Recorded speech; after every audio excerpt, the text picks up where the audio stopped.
Hello everybody, welcome to divinely guided 7777। कैसे हैं आप सब लोग। मैं आ गई हूँ एक और फ्रेश रीडिंग के साथ। और आज की रीडिंग में मैं चेक करूँगी कि अप टिल नाउ, आज तक जो आपकी ज़िंदगी रही है, जितने भी साल आपने अपनी ज़िंदगी के गुजारे, जैसे भी गुजारे, तो उसमें आपने आपने क्या डिसीजंस लिए, आपने क्या डिसीजंस लिए और आप क्या डिसीजंस लेने वाले हैं। एंड पहले ये बिल्कुल जनरल एनर्जी से मैं इसको पिक करूँगी और उसके बाद मैं देखूँगी कि आपने जो भी डिसीजंस बनाए और कौन से डिसीजंस आप अभी लेने वाले हैं, वो आपकी सोशल लाइफ से और आपकी लव लाइफ से भी रिलेटेड होंगे। ठीक है, तो ओवरऑल मैं ऑरेकल से चेक करूँगी, दो कार्ड्स निकालूंगी, एक बनाने के और एक डिसीजंस लेने के, और फिर आप कौन से डिसीजंस बना चुके हैं और कौन से डिसीजंस आप लेने वाले हैं। तो इसको अच्छे तरीके से समझ लीजिएगा। This is a reading about जो कि आपकी लाइफ में अभी रिसेंटली हुआ भी है या कुछ कपल ऑफ इयर्स बैक, और कुछ पॉसिबिलिटी है जो आप अभी प्लान कर रहे हैं। ठीक है, तो ये कम्प्लीटली रीडिंग उस पर होगी। मैं दो डिफरेंट डेक इसलिए यूज़ कर रही हूँ ताकि आपके डिसीजन मेकिंग में और डिसीजन टेकिंग में जो एनर्जी आए वो बिल्कुल क्लियर आए। ठीक है, हाँ, ये वाले डेक बिल्कुल जनरल होंगे बिकॉज इससे मैं बहुत मिनिमम इन्फॉर्मेशन गैदर करूँगी। तो आपके लिए ये एक तरीके से गाइडेड रीडिंग भी है जो कि डिसीजन लेने वाले प्रोसेस में हेल्प करेगी, और एक तरफ ये आपकी एक रिफ्लेक्टिव रीडिंग है जो आपने डिसीजंस अब तक ले लिए हैं उन पे आपको अब क्या स्ट्रैटेजी सेट करनी चाहिए। ठीक है, तो रीडिंग एंड तक देखिएगा।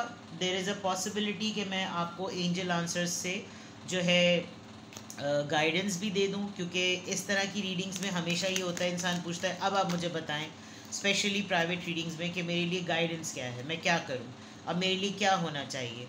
तो फिर ज़रूरी है कि आप रीडिंग को जो है वो एंड तक देखें। ठीक है, अगर मेरे पास टाइम सेव हुआ, टाइम बचा, तो मैं आपके लिए एंजल आंसर से आपका क्वेश्चन येस नो सेशन भी ले लूँगी, या फिर आपको उसके थ्रू मैं गाइडेंस दे दूँगी। ठीक है, तो देखते हैं कि आपकी लाइफ में आपने कौन से डिसीजंस अब तक बनाए एंड कौन से डिसीजंस हैं जो आप अभी लेने वाले हैं। ठीक है, तो रैंडमली इंट्यूटिवली निकालते हैं। ये कार्ड है जो आपने अपनी लाइफ में डिसीजंस बनाए।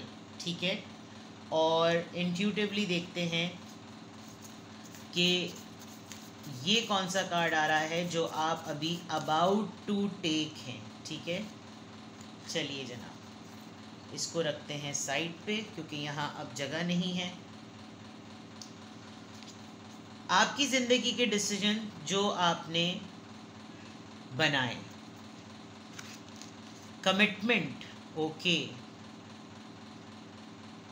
ये बहुत रीसेंट एनर्जी भी नज़र आ रही है, या आपके एक कैरेक्टर का एक ट्रेट यहाँ पर नज़र आ रहा है कि आप एक बहुत ही डिटर्मिन्ड कॉन्ट्रैक्ट और कमिटमेंट करने वाले पर्सन हैं। आप को चेंज, मुस्तकिल बार बार जगहें बदलने का शौक़ नहीं है। इवन आप कंफर्ट जोन से ज़्यादा अगर कहा जाए, आप सिक्योर जोन में ज़्यादा रहते हैं। सिक्योर जोन में यूँ कि जैसे कुछ लोगों को शौक़ होता है, आज ये घर बदला, कल वो घर बदला, रेंटल बेसिस पे रहना एक अलग बात है, लेकिन कुछ लोगों को वैसे भी कुछ इस तरह की तकलीफ़ और कबाहत ज़रूर होती है, और वर्क प्लेस पर तो लोग ये हरकतें बहुत ज़्यादा करते हैं। तो कुछ आपने डिसीजंस अपनी ज़िंदगी में ऐसे बनाए कि जैसे अगर किसी इंसान के साथ भी आपने अपनी कमिटमेंट की तो आपका इस मामले में मोरल बहुत हाई है, और अगर आपने अपने वर्क प्लेस पर कमिटमेंट की तो आपने उस अपनी ऑर्गेनाइजेशन, अपने काम, अपनी जॉब से, चाहे आपको टफ़ हाई लोज मोमेंट आए हों, लेकिन आपने ये सोचा कि नहीं, मैं यहाँ से कॉन्ट्रैक्टेड हूँ, यहाँ से मैं कमिटेड हूँ, तो मेरी ज़िम्मेदारी है कि मैं यहाँ के अप्स एंड डाउन्स को जो है वो देखूँ, हाइज़ और लोज से गुज़रूँ, बिकॉज़ ये ज़िंदगी का पार्ट है। तो ये कमिटमेंट या ये कॉन्ट्रैक्ट आपकी लाइफ में एक बहुत इम्पॉर्टेंट रोल प्ले करता है, बिकॉज़ आपने कमिटमेंट तो की ही की, आप कमिटेड पर्सन तो हैं ही, और इस कमिटमेंट में जिस तरीके के, एक तो ऑर्गेनाइजेशन से या घर वालों से या रिश्तेदारों से या फैमिली से एक कमिटमेंट होती है, और फिर उस दौरान जो रोज़मर्रा ज़िंदगी के मामलात आते हैं उससे इंसान की कैरेक्टर बिल्डिंग का पता चलता है। तो ये एक कार्ड जो आपने अपनी ज़िंदगी में अब तक डिसीजंस बनाए हैं, वो ये शो कर रहा है कि आपकी कमिटमेंट जो है वो अपने ज़िंदगी के मामलात, फ़ैसलों और हालात से जो है ना कैसे होती है। आपने अभी रिसेंटली कोई ऐसा कॉन्ट्रैक्ट साइन किया है, लिटरली आपने या तो कोई कॉन्ट्रैक्ट बनवाया है जिसमें आप बहुत बाय द बुक चलने को एक्सपेक्ट कर रहे हैं, या आपने पास्ट में कोई ऐसा कॉन्ट्रैक्ट या कोई ऐसा पॉलिसी डॉक्यूमेंट डिज़ाइन किया है जिसके ऊपर आप बहुत क्लियरली, जिसको कहना चाहिए कि आप जो हैं वो उसको बिल्कुल स्याह सफ़ेद की तौर पर लेकर चलते आ रहे हैं। नाउ ये वो कार्ड है जो आपके डिसीजन मेकिंग से रिलेटेड है। Now this is going to reveal about the decision taking. Angels of the four direction. आज का मैसेज ऑफ द डे ज़रूर देखिएगा जब कभी भी आपको टाइम मिले। उसके अंदर आपके एक डिसीजन मेकिंग से रिलेटेड बात है और यहाँ भी डिसीजन मेकिंग से रिलेटेड बात है। आप थोड़ा सा इस 5D 3D वर्ल्ड को ना थोड़ा पीछे छोड़ रहे हैं।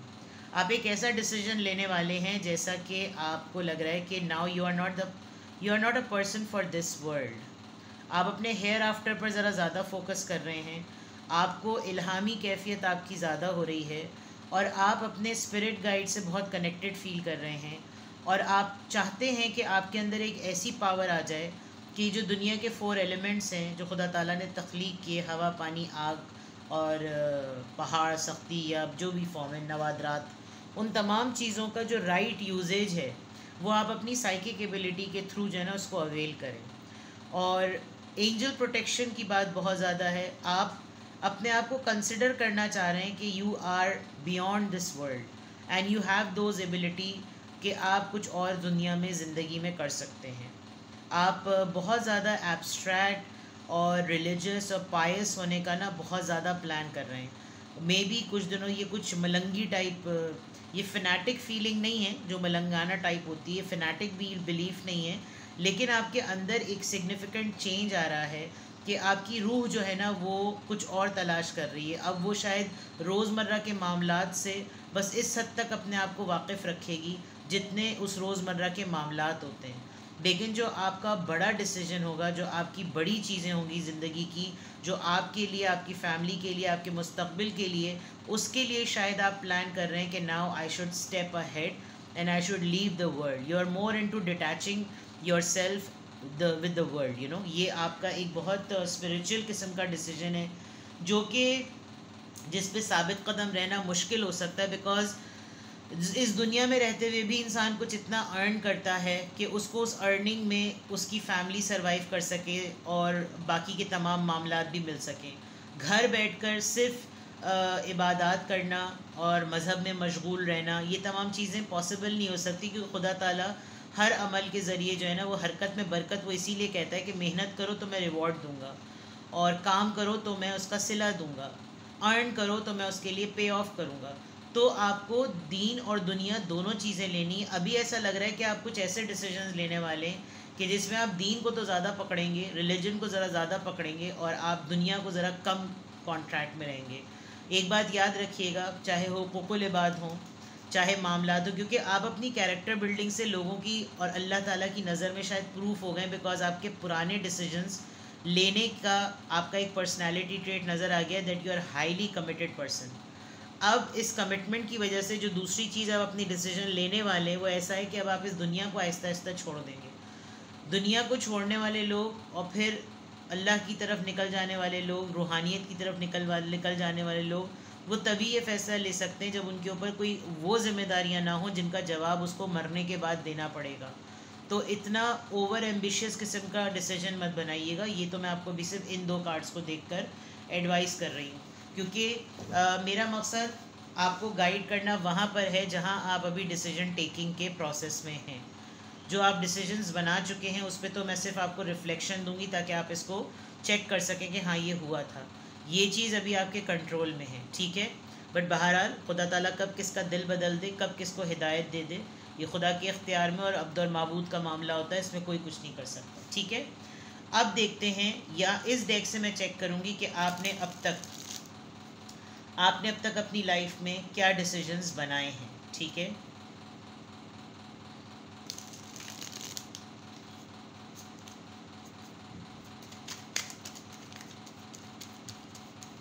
आप इसको यूँ भी समझ सकते हैं कि ये आपकी पास्ट और फ्यूचर रीडिंग है, आप इसको इस तरह भी समझ सकते हैं। और अगर मज़ीद आपको कुछ क्लैरिटी चाहिए हो तो डिस्क्रिप्शन बॉक्स में मेरा नंबर मौजूद है, आप प्राइवेट रीडिंग ले सकते हैं, और ये जनरल और टाइमलेस और कलेक्टिव रीडिंग है, हर किसी से रेजोनेट नहीं करेगी, और आपके ऊपर भी ज़रूरी नहीं है कि आप सारी चीज़ें अपने ऊपर इम्पोज कर लें। जो आपसे बात मैच करे सिर्फ वही लीजिए, ठीक है।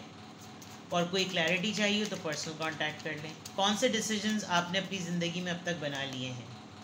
5 of pentacles, taurus, Virgo, Capricorn. 3 of pentacles, taurus, Virgo, Capricorn and king of cups. Okay,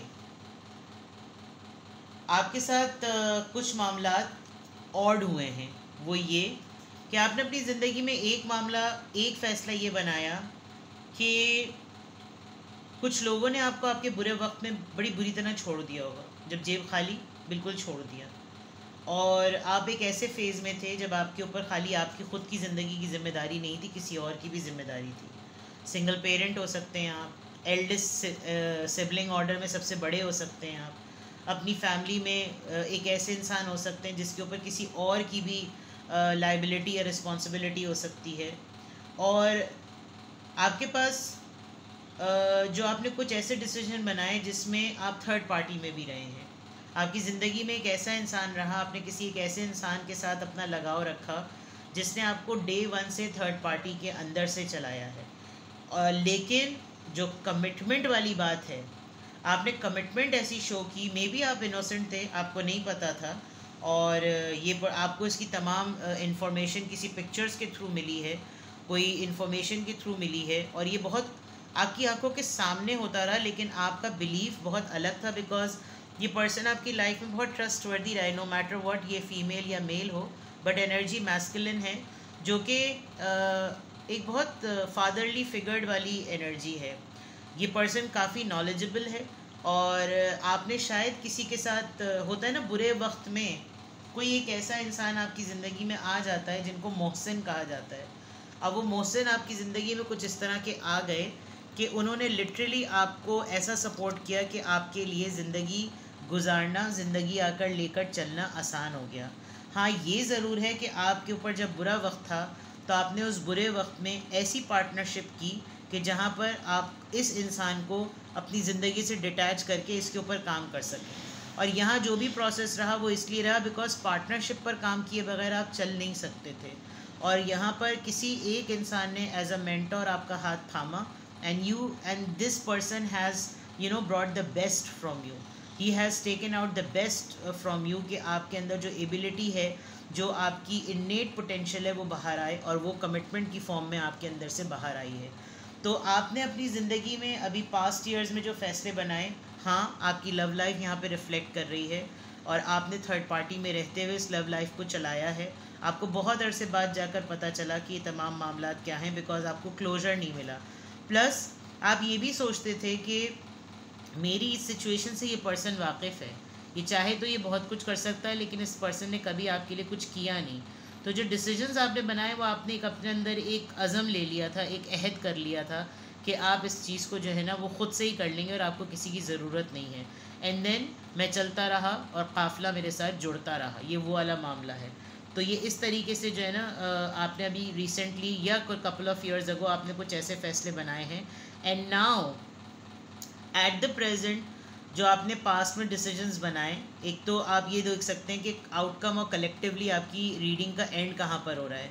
आप खुद भी एक बहुत ट्रस्टवर्दी पर्सन है, लोग आपको आपके भरोसे, आपकी अमानतदारी, आपकी ईमानदारी, आपका कंसिस्टेंट और परसिस्टेंट रहने की वजह से लोग आपको प्रेस करते हैं, और ये आपकी ज़िंदगी के फ़ैसलों की वजह से ही है। ठीक है, नाउ लेट मी सी कि आपने ये फ़ैसले क्यों बनाए। इसको मैं बाद में लूँगी, मैं आपकी सोशल लाइफ से भी अभी ही चेक कर लेती हूँ। What decisions you have made. हो सकता है ये रीडिंग थोड़ी लंबी हो जाए, क्योंकि अभी मैं एक पार्ट पढ़ रही हूँ तो 15 मिनट्स हो गए हैं ऑलमोस्ट। तो डेफिनेटली जब सेकंड पार्ट पढ़ूँगी तो 15 हो सकता है आज की रीडिंग 30 मिनट्स की हो जाए, तो मैं पहले ही से माजरत चाह रही हूँ। ठीक है, लेट्स सी, क्योंकि ये दो डिफरेंट रीडिंग्स को मैंने मर्ज कर दिया है, मुझे खुद अब एहसास हो रहा है कि मुझे इसको अलग अलग करना चाहिए था, बट नो प्रॉब्लम, जो जिसके नसीब की जिस तरह की रीडिंग है वो उसको मिल जाए। What decisions you have made, message of concern, house number 4 and then number 20 and then 28 सही। आपने अपनी ज़िंदगी में ना बिफोर टाइम जिसको कहते हैं, पास्ट ईयर्स में आपके जो एक्सपीरियंसेस ज़िंदगी के रहे हैं उसमें आपने जो भी फ़ैसले बनाए हैं वो आपको इसलिए बनाने पड़ते थे कि आपको हमेशा एक बुरी खबर मिलती थी। कोई हैप्पी और प्लीजिंग बात बताने वाला आपकी ज़िंदगी में ज़रा कम ही होता था। आप किसी एक ऐसी फैमिली से बिलोंग करते होंगे जहाँ पर डबल स्टोरी ट्रिपल स्टोरी घर होगा, उस घर का नंबर 20 हो सकता है, या ये 20 ईयर्स जब आपकी एज थी तब की बात है। 14th डेट हो सकती है वो उस मंथ की जब आपको एक बड़ी शॉकिंग न्यूज़ पता चली थी। लेकिन फिर वही मैं बात करूँगी कि जो सारे कार्ड एंड में आ रहे हैं, आपके डिसीजंस में ये था कि एक मौला अली का कौल है ना कि अल्लाह बंदे का तुमसे उम्मीद लगाना एक बहुत बड़ी अता है अल्लाह की। यानी कि अगर कोई आपसे उम्मीद लगाता है कि तुम मेरा ये काम कर सकते हो, मुझे तुमसे उम्मीद है, तो आपके ऊपर ये बहुत बड़ी ब्लेसिंग है। And this card is a proof of it कि आप लोगों से आप खुद भी बहुत शायद कुछ एक्सपेक्ट करते होंगे, लेकिन वो आपकी एक्सपेक्टेशंस पे पूरा नहीं उतरते होंगे। लेकिन आप एक ऐसी पर्सनैलिटी हैं कि आप लोगों की एक्सपेक्टेशंस पे पूरा उतरते हैं और वो आपसे उम्मीद बर उम्मीद लगाते ही रहते हैं। दूसरा, अगर मैं दूसरे एंड पर या साइड पर देखूं तो अच्छी बात यह है कि आपका ग्रेस, आपका मयार इन डिसीजन मेकिंग की वजह से बहुत बड़ा है।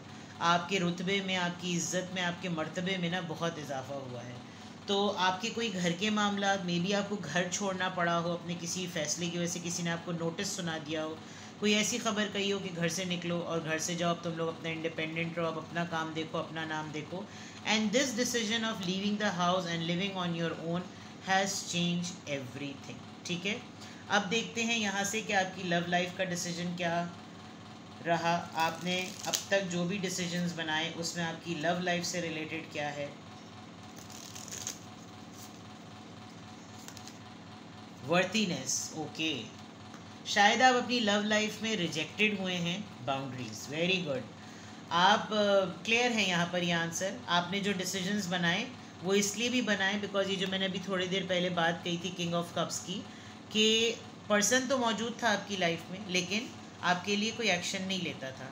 दूसरा, यहाँ पे क्लियर नज़र आ रहा है आपने सेल्फ लव बहुत प्रैक्टिस किया है, आपने सेल्फ वर्थ पे बहुत काम किया है। मेरी वैल्यू, मैं इम्पॉर्टेंट हूँ और मुझे अगर कुछ लोग कदर मेरी नहीं समझते तो वो उनका फॉल्ट है। मैं अपने ऊपर काम करूँ, मैं अपनी तालीम पे काम करूँ, मैं अपनी नॉलेज पे काम करूँ, मैं अपनी स्किल्स पे काम करूँ और मैं ख़ुद अपने आप को ये बिलीव दूँ that I am best and I can do it. और आपने काफ़ी अच्छी बाउंड्री सेट की हैं उन तमाम लोगों के लिए। यानी आपके डिसीजन मेकिंग में एक ये पार्ट है कि आपने अपनी ज़िंदगी से कुछ टॉक्सिक लोगों को निकाल दिया अपने फ्यूरिस एक्ट की वजह से, बिकॉज जो लोग आपको समझते हैं आप वो बन गए। आपको राइट टाइम पर इंट्यूटिवली कोई एंजल प्रोटेक्शन की वजह से विजडम ओरिएंटेड इंसाइट्स मिल जाते थे। एंड देन जिन लोगों के लिए आपने अपने दिल को नरम किया था ना, आपने अपने उसी नरम दिल को लोहे का बना दिया कि जज्बात और मामलात को ना ज़रा सख्ती से डील किया जाए, यानी इमोशनल होने के बजाय प्रैक्टिकलिटी से डील किया जाए और हद तय कर दी जाए उन लोगों के लिए जो मेरी वर्थ को नहीं समझते। तो ये आपके रिस्ट्रिक्टेडली जिसे कहना चाहिए आपकी लव लाइफ से रिलेटेड है। और शायद आपने काफ़ी टफ टाइम अपने पार्टनर को दिया भी हो इस फॉर्म में कि जो है आप नहीं मेरी कदर कर रहे तो ना करें।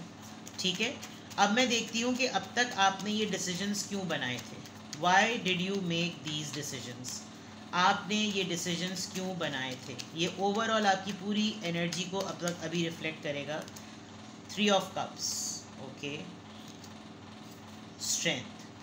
आपके कुछ लाइफ में 2 या 3 लोग ऐसे रहे हैं जो अपनी सोच से आपको एक्शन पे पुश करते थे और आपकी लाइफ में कोई 2 लोग आपको इंक्लूड करके ऐसे रहे हैं कि जिनकी बातें खुद तो बहुत बड़ी बड़ी होती थी लेकिन उसमें अमल नहीं होता था, लेकिन आप उस चीज़ को सुन के खुद जो अमल करते थे आपने उस चीज़ को एग्जिस्टेंस में लिया और उसको पॉसिबल बनाया। जैसे होता है ना कि मैंने तो साबित कर दिया भाई कि ये चीज़ हो सकती है। तो प्रेप आप ज़रूर हुए हैं लेकिन मिसाल जो है ना वो आपने कायम की है। और अगर मैं ये कहूँ कि आपने ये डिसीजंस क्यों बनाए, आपको क्यों बनाना पड़ा, बिकॉज आपने ऐसे लोगों को देखा जो इक़्तिदार के लिहाज से, उम्र के लिहाज से, वसाइल के लिहाज से, तजुर्बे के लिहाज से अपने लिए बहुत कुछ कर सकते थे, लेकिन वो भी डैश के डैश जो है ना वो आपके सामने ऐसे आ जाते थे जैसे you are their servant and you thought कि ओके फाइन, मेरा क्या जाएगा, मेरा तो एक्सपीरियंस ही गेन होगा, तो लेट इट बी। तो आपके अंदर ये सलाहियत है जिसकी वजह से आपके पास कोई ऑप्शन ही नहीं था इस तरह के फ़ैसले करने के बजाय। ठीक है, अब इसको साइड पर करते हैं। आई एम सॉरी, ये 20 मिनट्स की रीडिंग अभी ही हो गई है, तो प्लीज़ अब देखते हैं what decisions you are about to take. What decisions you are about to take, आप कौन से डिसीजंस अपनी लाइफ में लेने वाले हैं। I will be very quick. What decisions you are about to take. Four of Pentacles, Taurus, Virgo, Capricorn. Three of Wands, Libra, Gemini, Aquarius, Aries, Leo, Sagittarius, and Empress. All right. The decisions which you are about to take बहुत simple नज़र आ रहे हैं। एक तो आप reserve हो जाएंगे, आप अपने आप को रिस्ट्रिक्ट करने वाले हैं, और आप अपनी पेंटिकल्स और फीलिंग्स को बहुत प्रोटेक्ट करने वाले हैं। आप नहीं चाह रहे हैं कि अब आपकी लाइफ लोगों के सामने रिवील हो, पता चले लोगों को कि अब आप क्या सोचते हैं, क्या महसूस करते हैं, और आप बहुत रिजर्व होने वाले हैं, आप बहुत नट शेल में जाने वाले हैं। ये एक प्राइवेसी का और इंट्रोवर्ट होने का एक बहुत बड़ा, आप समझ लीजिए कि जब इंसान स्पिरिचुअलिटी की तरफ जाता है ना तो वो कम गो हो जाता है, अपनी ज़िंदगी के मामलात को कम एक्सपोज करता है, अपने वसाइल को कम शो ऑफ और फ्लेक्सेस करता है। ये होने वाले हैं। ये चीज़ आपके माइंड में बहुत अरसे से थी, और एक फ़ैसला आप एक ऐसा बनाने वाले हैं कि कोई इंसान आपकी ज़िंदगी में बहुत दूर रहता है, आपसे डिस्टेंस पर है, आप उससे अपना डिस्टेंस मज़ीद या तो मेंटेन कर लेंगे, या फिर आप कोई ऐसा फ़ैसला करने वाले हैं जो प्रूव कर दे कि तुमने मेरे साथ हद कायम की, तो अब इस हद को मैं फ़ाइनल बाउंड्री तक और फाइनल एज तक, फिनिशिंग लाइन पर मैं लेकर जाऊँ। दूसरा, आप मे बी, अगर आपको नहीं पता, एक्सीडेंटली आपका कोई प्रेगनेंसी ऊप हो सकता है, आपको नहीं पता चलेगा, but this pregnancy oops is going to be a big change in your life, because आपको लगेगा कि अरे भाई ये कहाँ से हो गया, मैंने तो कुछ प्लान ही नहीं किया हुआ था, और इतने सालों बाद या अचानक से अब क्या करना, इस तरह की चीज़ कुछ हो सकती है। It is going to be a surprise. Otherwise it is about decision making, यानी वो डिसीजन जो आप अभी लेने वाले हैं, it is about decision taking. तो there is a big possibility कि आप अपनी फैमिली प्लान करने वाले हैं, जो कि आपने बहुत दिनों से छोड़ी हुई थी। आपने बहुत सारे अपने फाइनेंसेस को जमा जोड़ किया, लेकिन वही वाली बात है कि फाइनेंसेस इंसान जमा इसलिए करता है, लेगेसी सेविंग इसलिए करता है कि वो उसको एक्सपेंस करें, लेकिन जब आप एक्सपेंस ही नहीं कर रहे, सेव कर रहे हैं, तो फिर किसके लिए कर रहे हैं। तो बहुत सारे लोग अपनी फैमिली प्लान करने वाले हैं, बहुत सारे लोग अपनी लाइफ में कुछ कोर्सेज, कुछ सर्टिफिकेट, कुछ अपनी एजुकेशन को एक्सटेंड करेंगे, बट सबसे अच्छी बात यह है कि बहुत सारे लोग अपनी सेल्फ ग्रूमिंग पर, अपनी वेलबींग पर काम करेंगे। तो विद द एम्प्रेस कार्ड आपका डिसीजन, आपकी डिसीजन टेकिंग जो है वो बहुत अच्छी होने वाली है।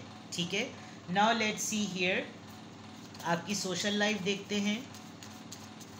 What decisions you are about to take, what decisions you are about to take. Main male, okay, वहाँ किंग ऑफ कप्स आया था, यहाँ मेन मेल, पावर्टी, ऑलराइट, मुकाफात अमल बहुत क्लियर नज़र आ रहा है, प्रिविलेज लेडी। कोई पर्सन आपकी लाइफ में जो पास्ट में रहा है, आपका उसके साथ आमना सामना होगा, या आप ये देख सकते हैं कि इस पर्सन की बैकग्राउंड में दो लेडीज़ हैं, तो दैट मीन्स कि जो 3 ऑफ पेंटिकल्स आया था वो बात पास्ट में आपके सही रही है। You are going to meet a person maybe from the past, कोई पास्ट से या कोई अभी, आप किसी एक ऐसे पर्सन से मिलने वाले हैं, या आप इस इंसान के लिए फ़ैसला करने वाले हैं जो कि हो सकता है आपको ये प्रूव करे कि इसने बड़ा स्ट्रगल किया है और इसकी लाइफ बड़ी स्ट्रगलिंग रही है, और आज ये जिस मकाम पर है, ही और she deserves to be with you, ये एक ऐसा होगा। अदर देन दैट, आप एक लकी चार्म पर्सन हैं, ये आप नोट कर लीजिएगा, बिकॉज एक तो आपके अंदर ये जो एंजल प्रोडक्शन है, ये बड़ी मैग्नेटिक पुलिंग है दूसरे लोगों के लिए। दूसरा जो आपसे एसोसिएट होता है उसकी ग्रोथ होती है, ये आपने शायद अभी तक नहीं नोटिस किया होगा। और कोई एक ऐसा इंसान, आप अपने पॉवर्टी के फेस को, जिस दौर से आप गुजरे हैं, आप आज जिस मकाम पर हैं, आप कभी भी अपना पास्ट इस फॉर्म में नहीं भूलते, क्योंकि ये आपके लिए एक एग्जाम्पलरी स्टेज है। तो कोई इंसान अगर इस वक्त आपको इस फॉर्म में मिल रहा है, तो आप उसको शायद इतना टफ टाइम दे दें डिसीजन टेकिंग के पॉइंट ऑफ व्यू से, कि मैं इस वजह से किसी को नहीं अपनी लाइफ में इंटरवीन करा सकती कि उसने मेरा पास्ट देखा है। जो मैं आज हूँ ना, मुझे उसी नज़र से असेस किया जाए, मेरे आज के मकाम को मेरे पास्ट से ना चेक किया जाए। ये आपकी डिसीजन टेकिंग का एक बहुत बड़ा रोल है। प्लस आपके पास स्ट्रैटेजी अब होगी, मे बी आप बीइंग एन एंटरप्रेन्योर या being a survival and struggling person किसी ऐसे पोजीशन पर होंगे जहां आप लेक्चर सेशंस ऐसे दे सकें जहां आप लोगों को बता सकें कि poverty is a phase, it's not a stamp कि आप मुफलिस गरीब डिक्लेयर्ड हैं, ऐसे ही आए थे उन्हें शुद्ध गरीब, वो वाली बात नहीं है। Transition progression is in your hands. और शायद आपकी ज़िंदगी कुछ इस तरह की बदली है जिसकी वजह से ये वाला फेज़ आपकी लाइफ में आ रहा है। नाउ लेट्स सी आप अपनी लव लाइफ से रिलेटेड क्या डिसीजंस लेने वाले हैं। आप अपनी लव लाइफ से रिलेटेड क्या डिसीजंस लेने वाले हैं। आप अपनी लव लाइफ से रिलेटेड क्या डिसीजंस लेने वाले हैं। The distorted feminine, number 9, sexuality. होता है कोई अट्रैक्ट हो और अट्रैक्ट होगा, और वो क्यों अट्रैक्ट होगा? बिकॉज आप इस एनर्जी में हैं, और इस एनर्जी में रहने के बाद जो आपका इमेज है वो इतना स्ट्रॉन्ग है कि कोई भी इंसान ऑपोजिट जेंडर आपके ऊपर इतना ज़्यादा हाइल माइल गाइल फाइल टाइल होगा कि वो रेजिस्ट ही नहीं कर सकेगा। But what you are going to do and going to deal, you will deal this person जब आप बिल्कुल टोटली मेस्ड अप थे। तो आप जो यहाँ वाली बात है कि आप इस मामले को इस तरह से लेकर चलने वाले हैं, जो आप अपनी लव लाइफ में डिसीजंस बनाने वाले हैं, आप कभी भी ये बात नहीं भूलेंगे कि व्हाट यू बीन थ्रू, आप किस मामले से, किस ज़िंदगी से, किस हालात से, किस तकलीफ़ से गुजरे हैं। हाँ, आप बहुत अट्रैक्टिव हैं, लोग आपको देखकर रश करते हैं, स्पेशली योर ऑपोजिट जेंडर। आपका जो लव इंटरेस्ट है, आपका जो पार्टनर है, एक्स हो, मौजूदा हो, जो भी हो, वो आपको मुस्तकिल ग्रेस में देखता चला जा रहा है, आपको ग्रो होते हुए देखता चला जा रहा है, और आपने फर्म डिसीजन बना लिया है कि जो आज मेरा मकाम है वो बहुत सारे ऐसे कड़वे तजुर्बों को देने के बाद है। तो मैं अब अगर तुम्हें अट्रैक्टेड फील करा रही हूँ या करा रहा हूँ तो that is your headache, but I am, this is the वे। मैं कोई डिलिबरेटली सेक्सुअलिटी की तरफ या कोई अट्रैक्शन की तरफ अपने आप को नहीं कर, this is the way my personality is evolving and you are going. आप अपने आप को इसी एनर्जी में रखेंगे, आप अपने आप को इसी एनर्जी में एक स्ट्रॉन्ग पोर्ट्रेट करेंगे। नाउ फाइनल थिंग, कार्ड्स खुद आया, मैंने कहा कि मैं पता करूं कि आपने ये डिसीजंस लेने का फैसला क्यों किया है। Page of wands and S of cups. कुछ लोगों के लिए आप कभी भी नहीं बदलेंगे, कुछ रिश्तों के लिए आप कभी भी नहीं बदलेंगे, बिकॉज़ आप बाय नेचर एक बहुत इमोशनल पर्सन हैं। हाँ, ये ज़रूर है कि किसी किसी के लिए आप बड़ा प्रैक्टिकलिटी के साथ चल रहे हैं, लेकिन फ्लेक्सिबिलिटी आप रखेंगे। आपकी पहचान एक अनकंडीशनल पर्सन की तरह है, और आप अपने मोहब्बत के कप को अपनी चॉइस के हिसाब से सर्व करेंगे। आपके थोड़े दिनों में, कमिंग डेज़ में, कोई यंग पर्सन है जो आपकी तरफ बहुत ज़्यादा अट्रैक्ट हो रहा है, या आप किसी के सामने ऐसी रोल मॉडलिंग कर रहे हैं कि आप डे टू डे उसके मेंटोर या उसके गॉड फादर या मदर बनने वाले हैं। और ये डिसीजंस आप अपनी लाइफ में इसलिए भी लेने वाले हैं बिकॉज आपकी पोजीशन ऐसी है, आप एक डेजिग्नेशन पर हैं, आप एक लीडर इन कमांड है विद द चैरियट। कैंसेरियन हो सकते हैं, और यहाँ पे भी वाटर साइन ही आया है। चैरियट कैंसेरियन को रिप्रेजेंट करता है। थोड़े वक्त तक ये ज़रूर होगा कि मैं ये करूँ या ये मैं ना करूँ, but you are going to finally be very much sure कि मैं ये चीज़ किसके लिए करूँ। ठीक है, मैंने शुरू में कहा था कि मैं आपके लिए एंजल आंसर्स भी लूँगी और गाइडेंस भी लूँगी, लेकिन रीडिंग इतनी लंबी हो गई और ऑलमोस्ट 30 मिनट्स की हो गई, तो I will close this reading. और अगर आपको कोई गाइडेंस चाहिए हो, कोई क्लैरिटी चाहिए हो, आपको मज़ीद इस पर कोई इन्फॉर्मेशन चाहिए हो, आप अपनी पर्सनल लाइफ से रिलेटेड, बिकॉज ये जनरल रीडिंग है, आप कुछ भी पूछना चाहें तो you can contact me and get your personal reading booked. ठीक है, वहाँ मैं आपको गाइडेंस भी दे सकूँगी। डिटेल्स डिस्क्रिप्शन बॉक्स में है। सेकंड चैनल को लिंक के उसके लिंक को लाइक शेयर और सब्सक्राइब भी कर दें। इस ये रीडिंग भी पसंद आए तो लाइक बटन प्रेस कर दें ताकि सबसे ज़्यादा से ज़्यादा इसकी रील्स और इसकी रीच जो है ना वो बढ़े। अपना बेहद ख्याल रखिएगा। Bye bye.